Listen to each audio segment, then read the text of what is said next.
Ratusan anak dan orang tua memeriahkan Festival Kampung Dongeng dalam rangka hari ulang tahun ke-17 Kampung Dongeng. Kegiatan ini menjadi ajang edukasi dan hiburan untuk mempererat hubungan keluarga melalui dongeng. Untuk Festival Kampung Dongeng ini adalah merajut cerita, menyatu. Ada yang mau ikutan sama kakak di depan?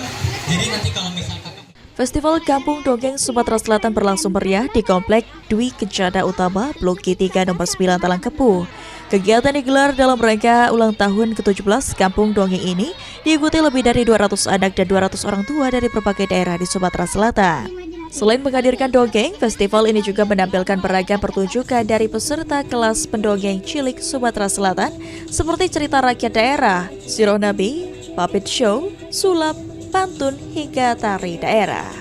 Mak, dah kau daya di negeri orang. Tapi kau ini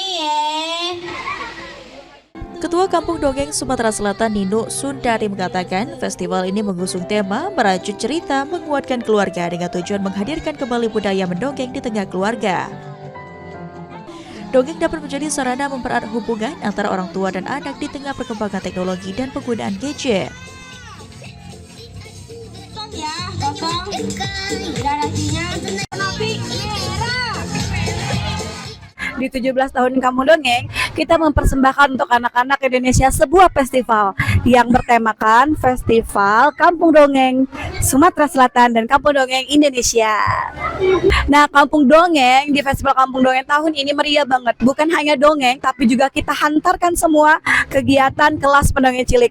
Salah satunya misalnya ada cerita rakyat daerah, Sirah Nabi, kemudian puppet show, kemudian juga ada sulap, pantun, dan banyak ada juga tari daerah. Sementara itu, Ketua Pelaksana Festival Dwi Lestari mengatakan antusias masyarakat sangat tinggi sejak awal hingga akhir acara.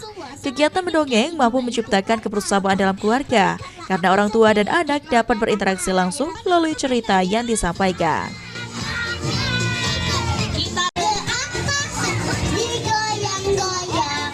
Kegiatan ini orang tua dan anak itu bondingnya jadi nyatu gitu, karena ada dari sebuah cerita yang disampaikan orang tua dan dengarkan anak-anak gitu. Jadi bahwa memang dalam satu keluarga itu perlunya seperti itu, bukan hanya sekarang apalagi ada gadget dan sendiri-sendiri. Dengan membacakan cerita jadi keluarga kita menjadi lebih akrab gitu. Selain menjadi hiburan bagi anak-anak, festival ini juga membuka ruang edukasi keluarga melalui pojok baca dan berbagai lomba yang melibatkan orang tua serta anak. Tahun Kampung Dongeng yang ke-17 tahun merajut cerita menguatkan keluarga. Muhammad Aidil, PAL TV.